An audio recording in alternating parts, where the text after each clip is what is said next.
Welcome back to In-Depth Analysis. Today we'll be talking about the fear of Igbo domination. Do you think it's real or do you think it's imagined? There are still plenty of Nigerians who say that the Igbos are much too clever for anybody's good.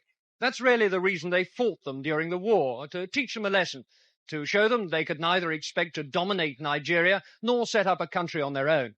There's a Nigerian joke that says that the very word Igbo stands for I before others. This is In-Depth Analysis.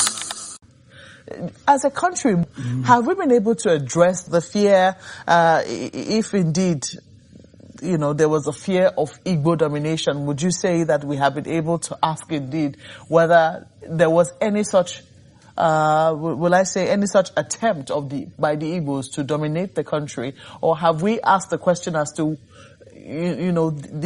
addressing the mistrust, it will seem, the suspicions amongst ethnic group about the fear of domination by any ethnic group over another?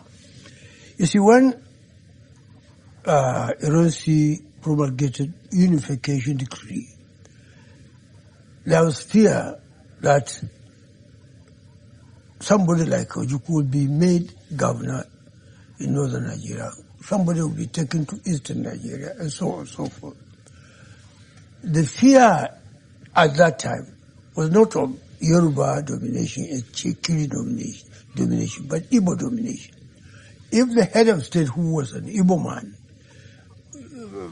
issued a decree or promulgated a decree for unification and said that people will be recycled,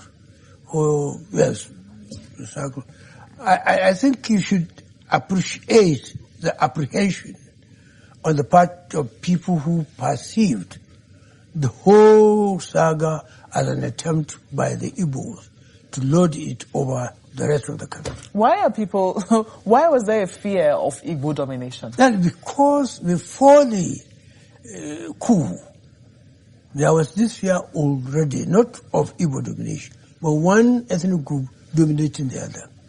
Then when the coup took place, and it was the Igbo officers who executed it, the attention was focused on Igbo domination. And it on and on and on, up to the time when the conflict started. This is where we are now, after the Civil War ended. And so far so good. The Igbos have felt very marginalized in terms of leadership of this country. They haven't been either head of state or president of this country. Do you think it's still that fear that is, holding back Nigerians from addressing that particular question? Yes.